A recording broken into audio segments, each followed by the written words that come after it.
Pada episode kali ini, Olga akan menemui seorang ibu dan putrinya yang berasal dari Tasikmalaya yang sudah beberapa hari datang ke Jakarta dan menginap di sebuah rumah ibadah. Bagaimanakah kisah ibu tersebut dan mengapa beliau datang ke Jakarta? Apa yang terjadi setelah bertemu dengan Olga? Berikut sekelumit kisahnya yang tercatat dalam catatan si Olga.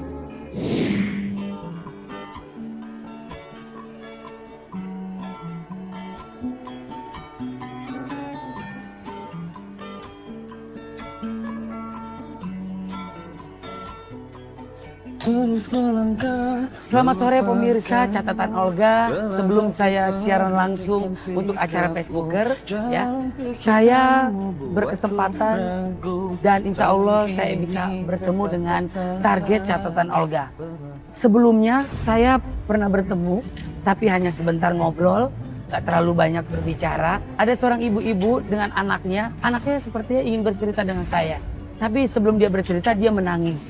Saya nggak kuat dan saat itu saya sedang bekerja dan lagi siaran langsung. Pemirsa catatan Olga, hari ini saya berusaha bertemu dengan ibu dengan anaknya yang kabarnya dia sudah beberapa hari ini, 3 hari atau 4 hari dia tidur di masjid.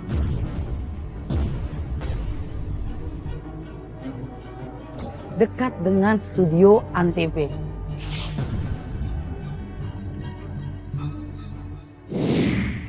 Datang dari Tasikmalaya hanya untuk bertemu dengan Olga.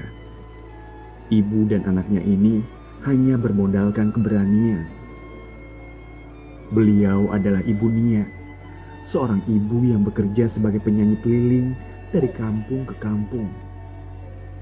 Cita-citanya hanyalah ingin menjadi penyanyi terkenal.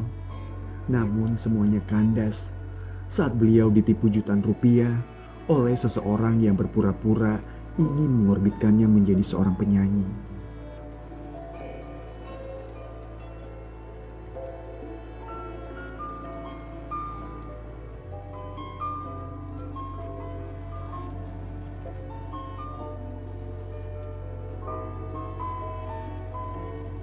Selamat malam, duhai kekasih. Sebutlah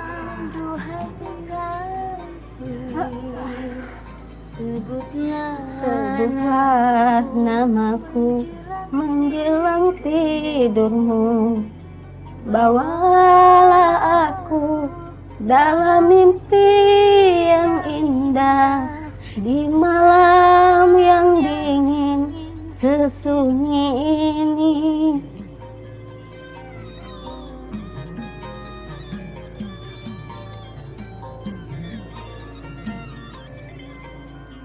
Kalau enggak, saya mohon banget dengan sangat. Kalau memang saya di sini udah nggak ada harapan untuk mewujudkan impian saya atau bakat saya ingin pulang ke kampung halaman saya.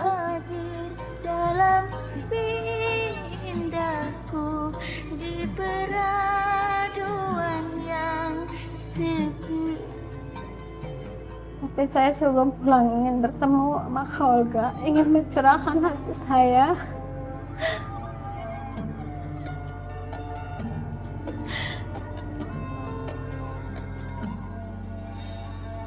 Dan harapan saya di sini cuma Olga.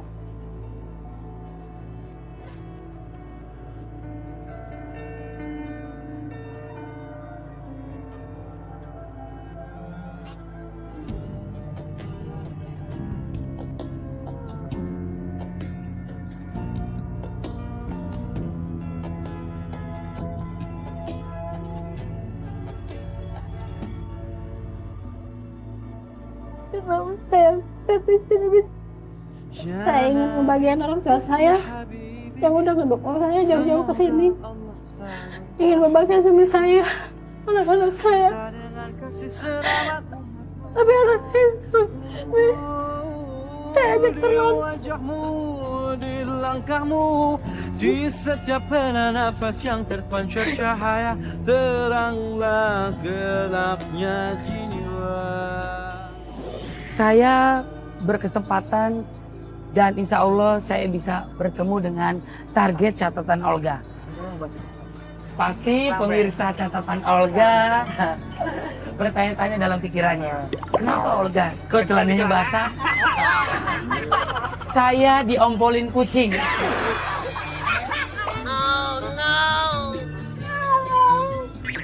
Enggak, ini basah. Tadi di dalam mobil saya lagi minum minuman dari luar negeri. Namanya kalau nggak salah tuak. Tuak keladi. Baiklah, sudahlah, jangan memperhatikan saya. Perhatikan orang-orang yang dalam kesulitan. Untuk apa tujuannya ibu dan anak bertemu dengan saya? Pengen tahu? Ikuti saya.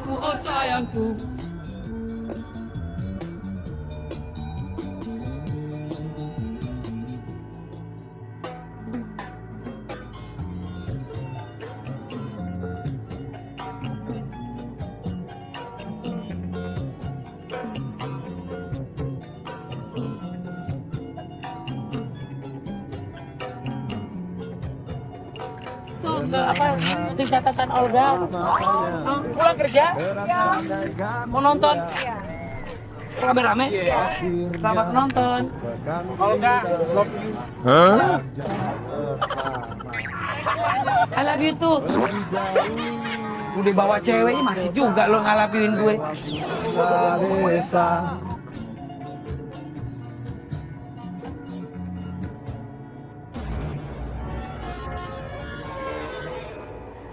Ih, Dede ngeri ah.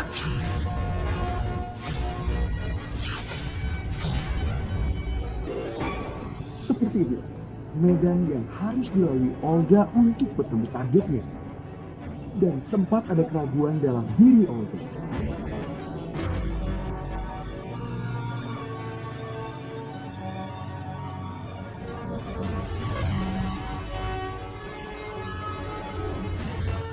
Ih, Dede ngeri ah.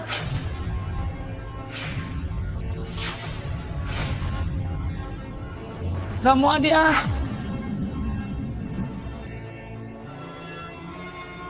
Dalam banget situ. Kemarin gue suruh banjir-banjiran. Sekarang gue suruh turun ke bawah.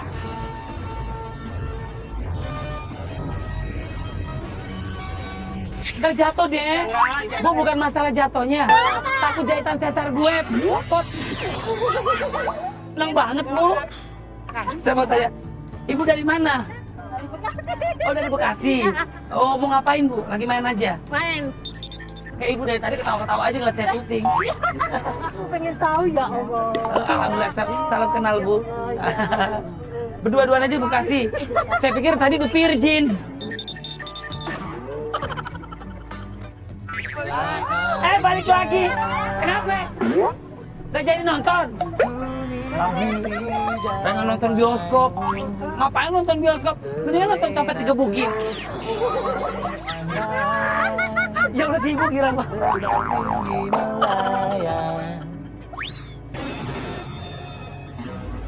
Seperti itu, medan yang harus dilalui Olga untuk bertemu targetnya.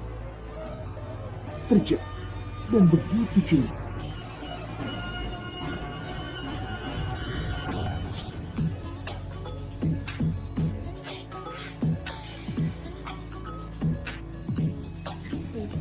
Pemirsa, catatan Olga ternyata di belakang apartemen, di belakang gedung-gedung ternyata masih banyak kebun-kebun ya. Ini kayaknya ada yang jualan ini apa namanya? Pohon-pohon tanaman gitu.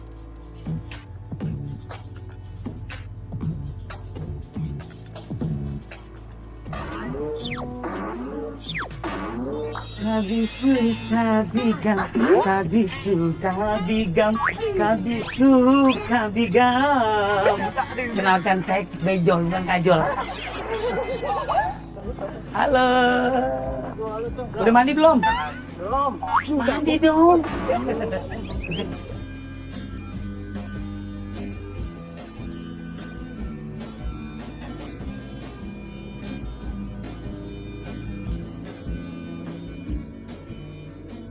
Masih mana? Ya. Oh, mana Bu? Oh ya, terima kasih Bu. Iya. Masak apa Bu? Goreng apa? Ya si Ibu. Besok lain kali Bu kalau lagi goreng, lagi bawa makanan, tegur saya. Kalau nggak bawa makanan, tegur saya.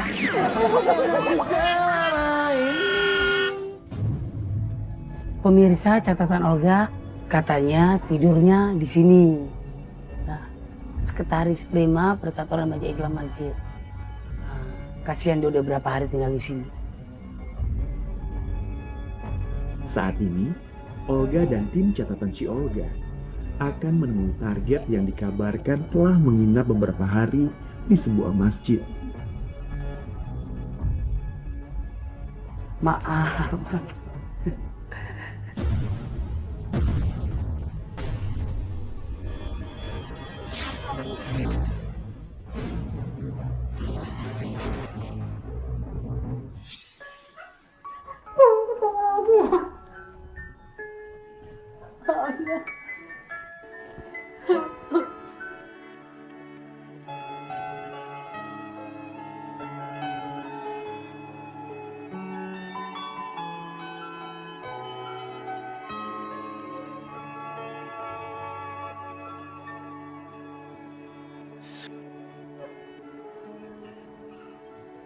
Udah berapa hari kalau boleh tahu tinggal di masjid?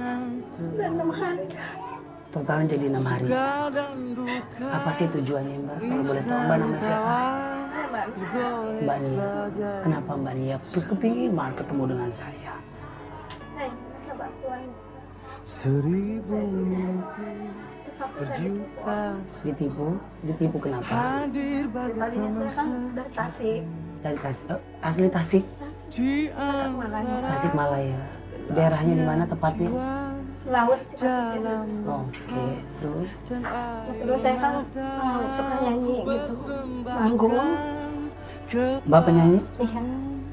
Pas udah beberapa kali panggilan panggung. Saya ketemu dengan orang yang bernama Pak Jajang yang kasih. Terus dia meminta nomor telepon saya. Terus dia bilang, oh iya Mbak punya suara bagus gitu. Iya, oh iya apa Mbak mau rekaman? Selama ini kan yang saya cari emang itu, saya pengen jadi penyanyi yang cukup menghasilkan uang menghidupi keluarga saya. Suami Mbak kemana? Dan saya ada jualan tapi ya kurang memadai.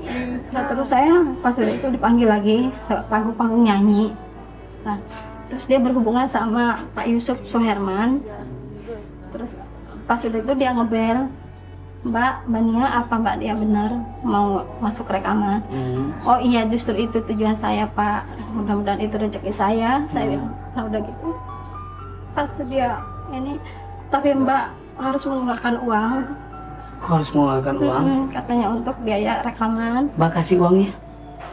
Berapa waktu itu? Terus saya minjem ke renten.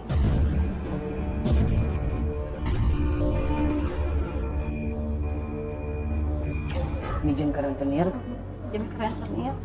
Berapa Mbak uang kasih? Pertama saya kasih 1 juta. Oke. Lewat rekening dia. Pas udah gitu dia minta ketemuan.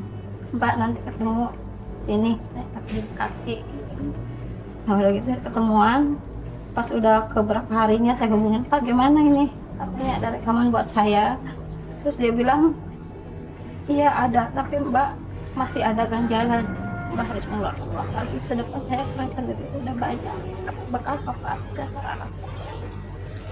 Belum kebayar masih bawa bunga. Ditambah lagi kemarin karena saya masih penasaran apa orangnya benar apa enggaknya. Jadi saya menjadi 1 juta lagi.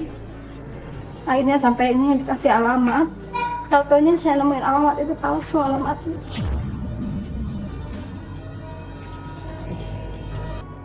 Kedatangannya ke Jakarta adalah ingin bertemu dengan Olga Saputra.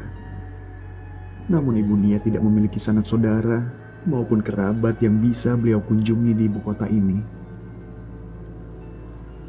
Hari semakin sore, matahari pun perlahan mulai terbenam. Dengan langkah gontai dan tertatih, beliau bersama anaknya menyusuri jalan untuk mencari tempat beristirahat. Akhirnya beliau bertemu dengan seorang laki-laki yang diketahui sebagai pengurus masjid. Ibu Nia dan putrinya diizinkan untuk tidur di aula masjid. Dan di tempat inilah beliau tinggal selama berada di Jakarta. Tidur hanya dengan beralaskan karpet. Keletihan begitu tampak dari wajah putrinya. Dengan belayan penuh kasih sayang, Bunia berusaha mendamaikan hati putrinya. Dan ketika rasa lapar datang, putrinya pun terbangun. Namun Ibu Nia hanya bisa memberikan air putih karena tak ada uang untuk membeli sebungkus nasi. Semua ini terjadi karena Bunia menjadi korban penipuan dari orang yang ingin mengorbitkannya sebagai penyanyi.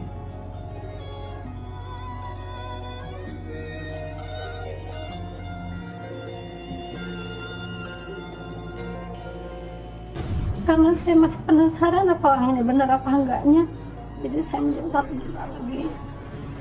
Akhirnya sampai ini dikasih alamat, tau-taunya saya nemuin alamat itu palsu alamatnya.